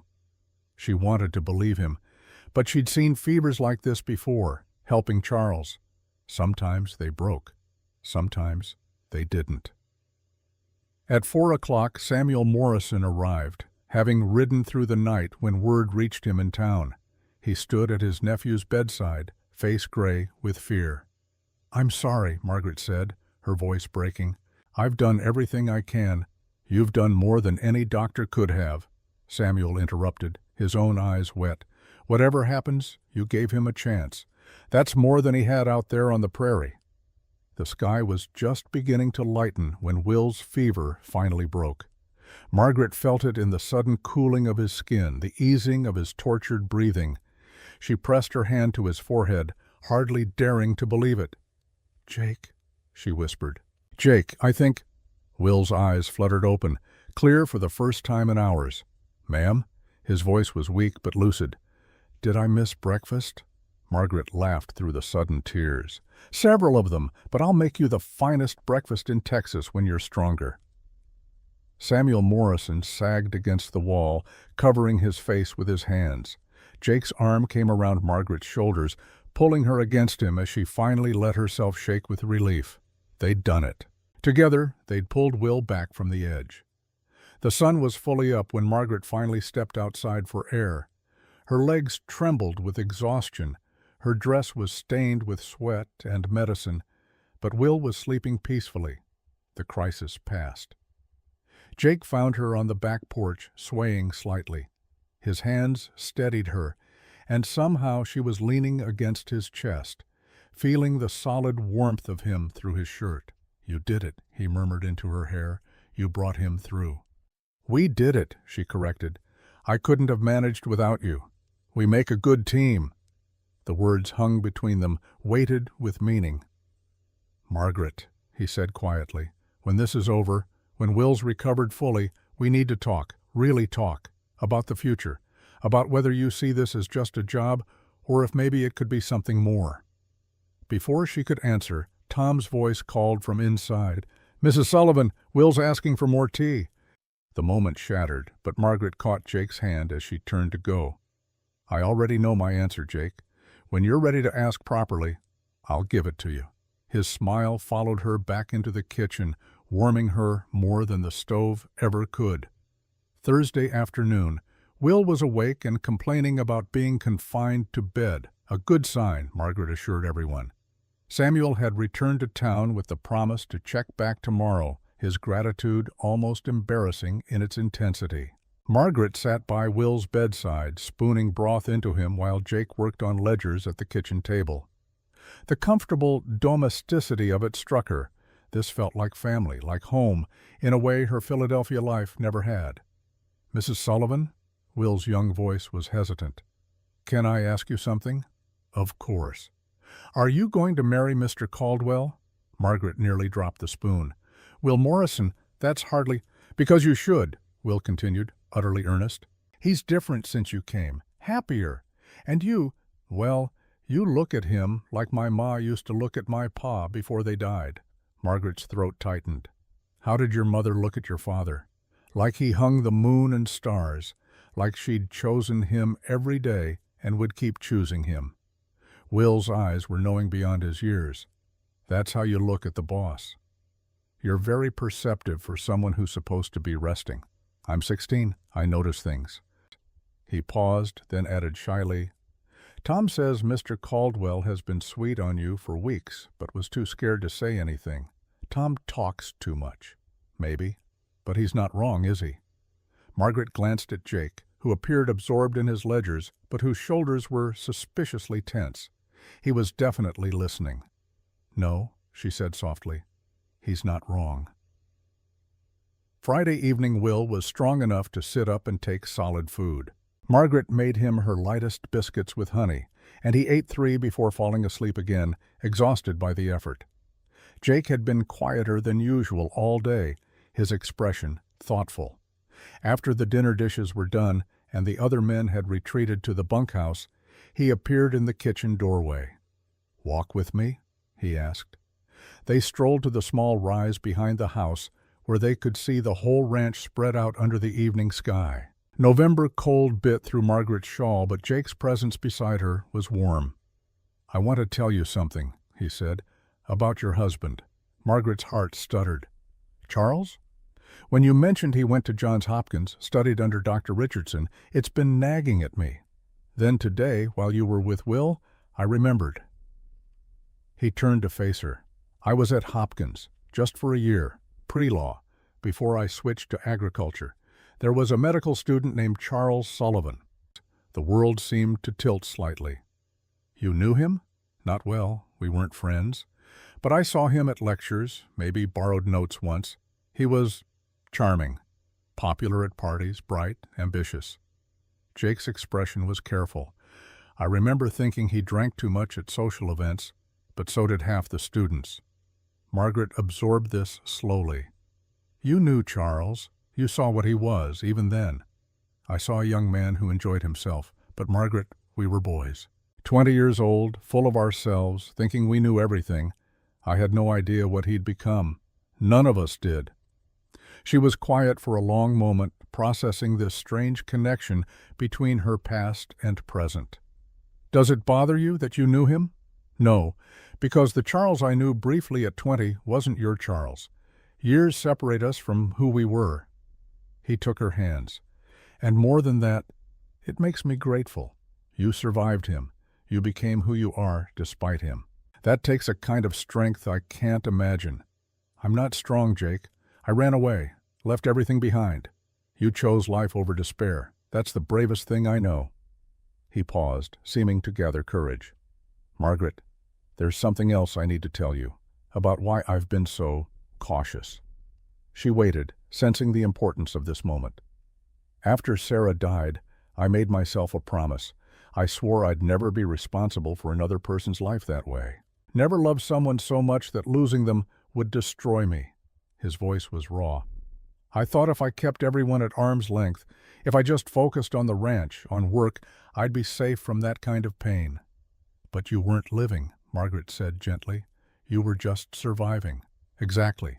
And then you arrived with your burned biscuits and your stubborn pride, and you started bringing this house back to life, bringing me back to life, and I've been terrified ever since. He looked at her directly. Because, Margaret, I love you, completely. The kind of love that makes me vulnerable to that terrible pain again, and it scares me to death. I know, she whispered, because I feel the same way. You do? Charles taught me that love can be a lie, that the person you trust most can betray you in 1,000 small ways, that marriage can be a beautiful prison. She stepped closer. Loving you means risking that again. Trusting that you won't hide things, won't make promises you can't keep, won't leave me to face consequences alone. I won't, Jake said fiercely. I'm not Charles. I won't hide debts or problems. I won't protect you from hard truths. This life is difficult, Margaret. The ranch requires constant work. I can be moody and distant. I'll never be a social man who enjoys town gatherings, but I can promise you partnership, honesty, respect, and love, if you'll let me. Margaret felt tears spill over. On his deathbed, Charles asked me to promise him something. He said, "Find real happiness, Margaret, not the kind we pretended we had, real happiness." And have you? Jake's voice was barely above a whisper. Found it? I think so. Here, with you. With this life we're building. She touched his face, feeling the stubble rough beneath her fingers. But I'm scared too, Jake. What if we fail each other? What if this is just another beautiful lie? Then we fail honestly, he said. Together. We face the hard things instead of hiding from them. We choose each other every day, even when it's difficult, especially when it's difficult. I can do that, Margaret said. If you can. I can try. And Margaret, he took a shaky breath. Sarah's last words to me were, "Don't become stone, Jake. Promise me. The house needs laughter, my love. Always laughter." Understanding dawned. That's why you asked about cooking with laughter. I'd broken that promise for 10 years. Became exactly the stone she feared. But you brought the laughter back. You fulfilled Sarah's dying wish without even knowing it. He smiled through his own tears. I think she'd like you. I think she'd approve of us. And I think Charles would too, Margaret said. He wanted me to be happy. He asked me to try. And I have tried, Jake. And I found you. They stood together on that wind-swept rise, two people scarred by loss, brave enough to risk their hearts one more time. I went to Sarah's grave last week, Jake said. Told her about you. Asked her permission to move forward. He paused. What about Charles? I said goodbye to him after the storm, told him I was keeping my promise. Margaret smiled through tears. I think we both needed to do that, to let our dead rest in peace while we choose to live. Yes, Jake agreed. Exactly that. He kissed her then, soft and sweet and full of promise. When they broke apart, both were crying and smiling in equal measure. "Margaret Sullivan," Jake said formally, though his voice shook, "I have a question to ask you, but not tonight. Tonight I just want to hold you and believe that happiness is possible." "It is," she whispered against his chest. "We'll make it possible." Together, the stars came out one by one above them, brilliant in the clear November sky. And for the first time in 10 years, Jake Caldwell looked at those stars and felt hope instead of emptiness. Week 9, Monday. Will was recovering well, able to sit in a chair and eat at the table. He'd become a fixture in the kitchen, keeping Margaret company while she worked, entertaining her with stories and youthful observations. The other cowboys had settled back into routine, but there was a new warmth to the ranch. Word had spread about how Margaret had saved Will's life, and even the most skeptical hands now treated her with genuine respect. "Ma'am," Bill said one morning, hat literally in hand, "I owe you an apology." Margaret looked up from her bread dough, surprised. "Whatever for?" "When you first came, I thought you were just another city woman who'd run at the first hardship. Thought maybe you had designs on the boss's money or were running from something shameful." His weathered face was earnest. "I was wrong on all counts. You've earned your place here, Mrs. Sullivan. More than earned it." After he left, Margaret stood at the window watching the ranch come to life in the early light. Cowboys heading to various tasks, horses being saddled, the eternal work of keeping everything running. She'd been here 2 months. 2 months that had transformed her from a desperate widow into, what? A frontier woman? A healer? A cook who could make grown men sigh over apple pie. Someone essential to the functioning of this place. Someone home. "Wool gathering?" Jake's voice came from behind her. She turned to find him freshly shaved, wearing a clean shirt, looking uncharacteristically nervous. "Just thinking about how much has changed." "Margaret." He took both her hands. "I can't wait any longer. I've been trying to find the perfect moment, the right words, but I'm realizing there's no such thing. There's just this us now." Her heart began to race. "Your 3 months are up," he continued. "We need to discuss your position here." "My position?" She tried to keep her voice steady. "Whether you want to continue as cook with increased wages to reflect your additional duties as ranch nurse and bookkeeper." He paused, pulling a small velvet box from his pocket. "Or whether you'd consider a different position entirely." Margaret's breath caught as he opened the box to reveal a simple gold band with a small sapphire, nothing ostentatious but beautiful in its simplicity. "As my wife," he finished quietly. The kitchen was utterly silent except for the fire crackling in the stove. "Jake?" "I know it's sudden," he interrupted, the words tumbling out. "I know you came here seeking employment, not this, but these past months have shown me something I thought I'd never find again. You've brought life back to this house, Margaret, to me." He took a shaky breath. "I'm not Charles. I won't hide debts or protect you from hard truths. This life is difficult. The ranch requires constant work. I can be stubborn and withdrawn, and I'll never be comfortable at social gatherings. But I can promise you partnership, respect, honesty, and if you'll let me, love." Margaret felt tears spill over. "There's something I need to tell you first, about why I really came west." "Tell me." She took a breath, gathering courage. It wasn't just about the debts Charles left.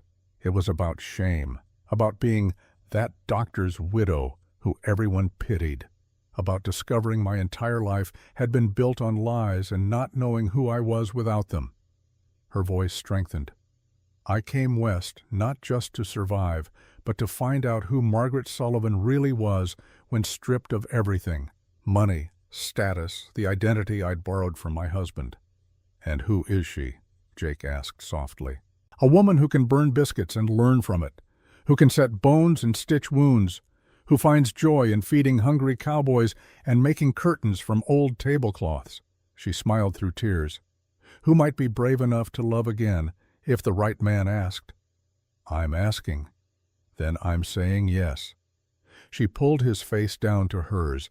"Yes to partnership. Yes to honesty. Yes to building a life together, broken pieces and all. Jake's smile was brilliant as he slipped the ring onto her finger. Then he kissed her, thoroughly, passionately, in the middle of the kitchen that had brought them together. When they finally broke apart, both breathing hard, Margaret laughed. "The men will be here for breakfast in 20 minutes. "Let them wait," Jake said, pulling her close again. "I've waited 10 years for this. They can wait. 20 minutes. Week 11. December." The weeks leading to Christmas transformed Circle M Ranch. Cowboys who'd seemed rough and practical revealed surprising skills. Tom carved a beautiful wooden cross for above the fireplace. Bill built new shelves for Margaret's growing collection of preserves. Even gruff old Pete contributed by mending every loose board and hinge on the place. The town ladies arrived with offerings, Mrs. Morrison bringing the wedding cake she'd volunteered to make, Mrs. Patterson contributing her famous pickled vegetables, others bringing preserves, linens, small gifts. The initial suspicion Margaret had faced in town had transformed into genuine warmth. She'd proven herself through her work, her skill, her determination. More than that, she'd brought Jake Caldwell back to life, and the community recognized the value in that. One afternoon, Mrs. Morrison pulled Margaret aside. "I owe you an apology," she said, "for pressing the teaching position. I thought Jake would never let anyone in, that you'd waste your life waiting for something that would never happen." "You were trying to protect me," Margaret said gently. "I appreciate that. But you saw something in him the rest of us had stopped seeing, the man he used to be, before grief made him a ghost." Mrs. Morrison smiled. "You brought him back. That takes a special kind of love. Or a special kind of stubbornness. Perhaps both." That evening, as Margaret and Jake sat in the kitchen, she sewing, he working on accounts, she brought up the teaching position. "I need to tell you something. Mrs. Morrison offered me that job 3 weeks before the storm, before you asked me to the dance, before any of this." Jake looked up sharply. 3 weeks? "I turned it down then, before I had any indication you felt the same way I did." She met his eyes. "I chose to stay not because I had no other options, but because this was already home. You were already you." Understanding dawned on his face. "You chose me before you knew I'd choose you." "Yes." He crossed the kitchen and pulled her to her feet, crushing her against him. "God, I love you. Do you know how terrifying and wonderful it is to be loved like that? Not out of necessity, but choice?" "I think I'm beginning to understand," she said, thinking of how he'd opened his heart despite his fear of loss. "We're both choosing courage over safety, and I choose you," he murmured against her hair. "Every day, for the rest of my life." Christmas Eve. The ranch was transformed. Pine boughs and ribbons decorated every surface. The main room had been scrubbed until it shone. Cowboys had even hung lanterns outside, making the whole place glow like a beacon against the dark prairie. Margaret stood in her small room, soon to be just a storage room, as she'd be moving into the main house, and looked at herself in the mirror. The blue wool dress fit perfectly after weeks of alterations. She'd pinned her hair up simply, adding a sprig of dried lavender from her kitchen herbs. The woman in the mirror was unrecognizable from the desperate widow who'd arrived 3 months ago. That woman had been broken, defeated, running from shame. This woman was strong, capable, certain of her worth and her place in the world. A knock at the door. "Margaret?" Jake entered, stopping short when he saw her. "You're beautiful. You look quite distinguished yourself." And he did. The black suit he'd worn to the dance, boots polished, hair neatly combed, with an expression of such love it made her breath catch. "I have something for you." He held out a flat box. It was my mother's. Inside was a delicate gold locket on a chain. Margaret opened it to find 2 tiny photographs, Jake's parents in one side, the other empty. "For our future," he said quietly. "Whatever it brings, whatever children we might have, whatever life we build, this side is waiting for us to fill it." She couldn't speak past the lump in her throat as he fastened it around her neck. It settled next to the small locket with Charles's picture she still wore, not displayed openly anymore, but not discarded. just peacefully present. "Ready?" Jake asked, offering his arm. "Ready." The ceremony was simple and perfect. Reverend Matthews spoke of second chances and the courage to love again. Margaret barely heard the words lost in Jake's steady gaze as they spoke their vows. His voice was strong and certain. "I, Jake Caldwell, take you, Margaret Sullivan, to be my wife, to have and to hold from this day forward, for better, for worse, for richer, for poorer, in sickness and in health, to love and to cherish, till death do us part." Her voice trembled only slightly.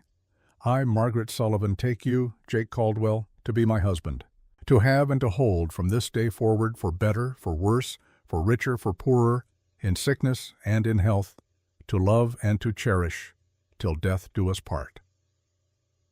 "I now pronounce you husband and wife," Reverend Matthews said, smiling. "You may kiss your bride." Jake kissed her, while the cowboys cheered and whistled and stomped their feet hard enough to shake the rafters. Margaret laughed against his lips, joy bubbling up like champagne. The feast that followed was everything she'd hoped for. Tables groaned under the weight of food, her contributions, and those of the town ladies creating a spread worthy of any Philadelphia society event.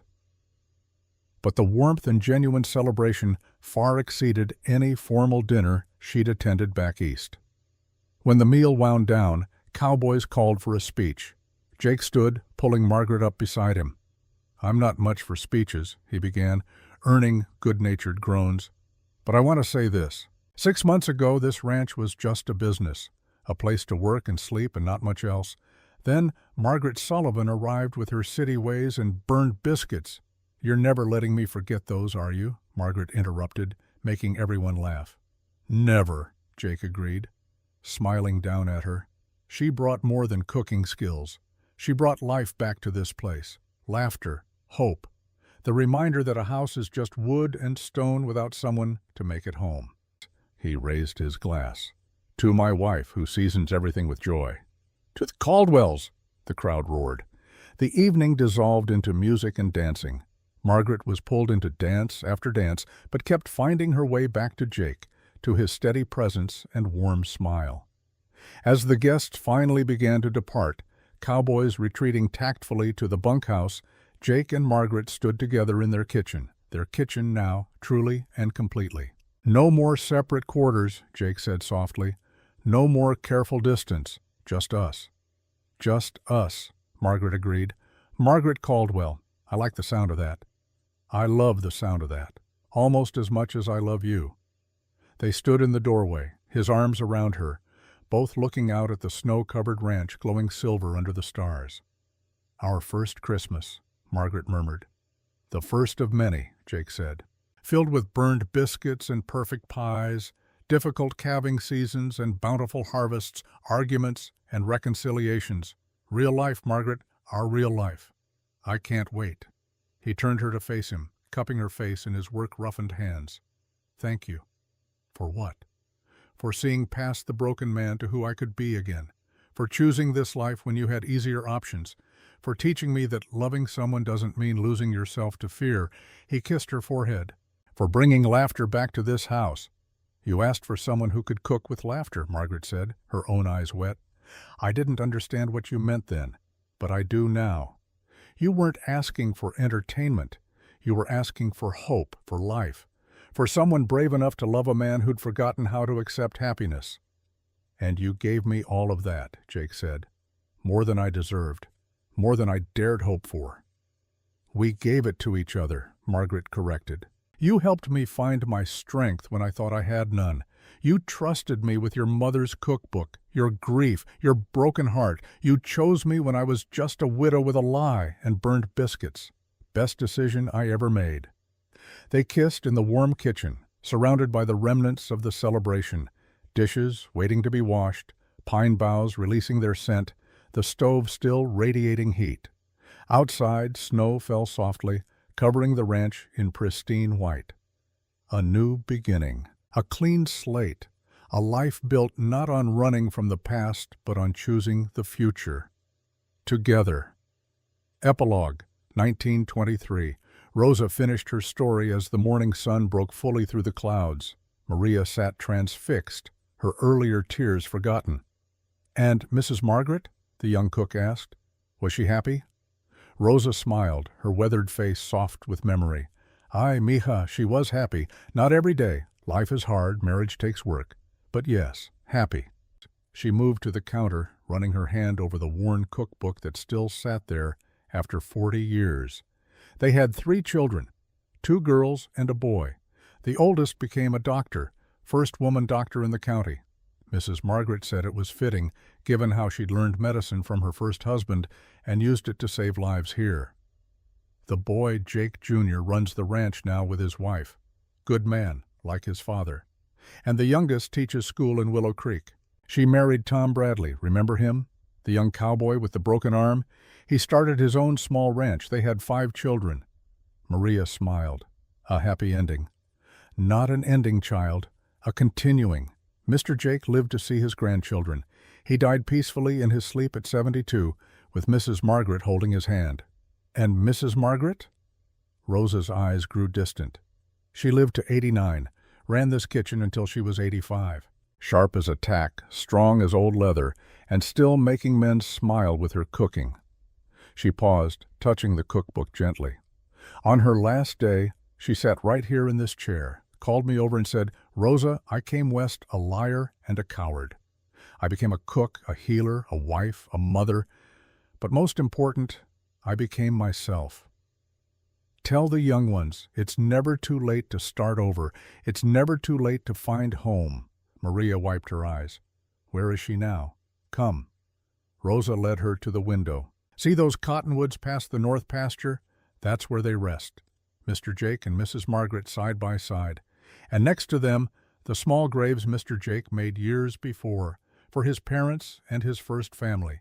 All together now, all at peace." She turned back to Maria.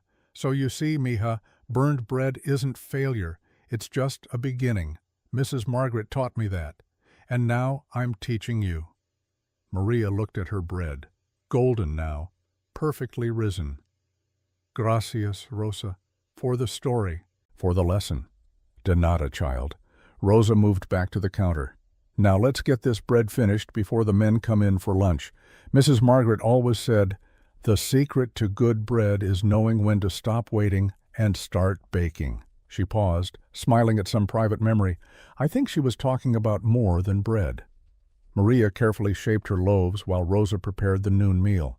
Through the window they could see the ranch, still operating, still thriving, still the Circle M that Jake Caldwell had built and Margaret Caldwell had transformed into a home. On the wall hung a photograph, sepia-toned and carefully preserved. Jake and Margaret on their wedding day, snow falling gently around them.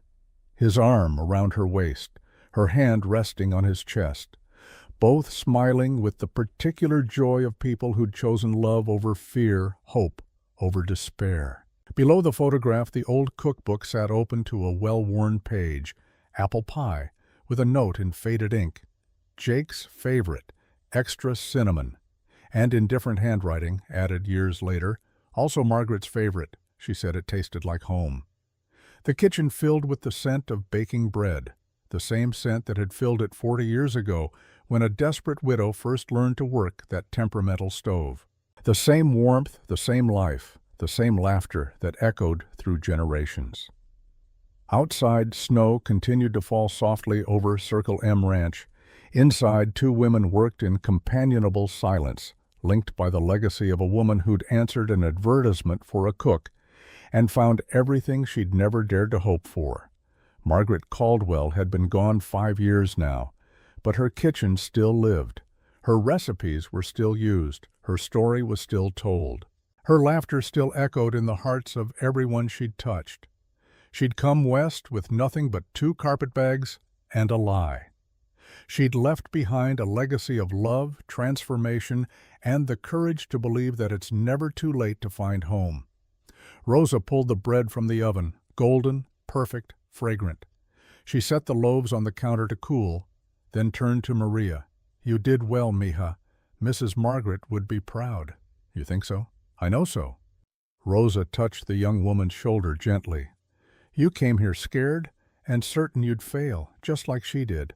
And look at you now, making bread that would make grown cowboys weep." Maria laughed, then grew serious. "Rosa, do you think I'll find what she found? That kind of love and belonging?" The old cook smiled. "If you're brave enough to stay when you could leave, if you're honest enough to show your broken pieces instead of hiding them. If you're stubborn enough to choose hope even when hope seems foolish." She nodded. "Then yes, child, you'll find it, just like Mrs. Margaret did." Through the window, they could see cowboys heading in for the midday meal. The eternal rhythm of ranch life continuing, unbroken by the passing of years. Rosa began setting out plates while Maria sliced the fresh bread. The kitchen filled with voices and laughter. The same sounds that had filled it 40 years ago would fill it 40 years hence. Some things changed, some things endured, and in that kitchen, where a desperate widow had once burned her first batch of biscuits, where love had grown from ashes, where two broken people had chosen to become whole together, the legacy continued.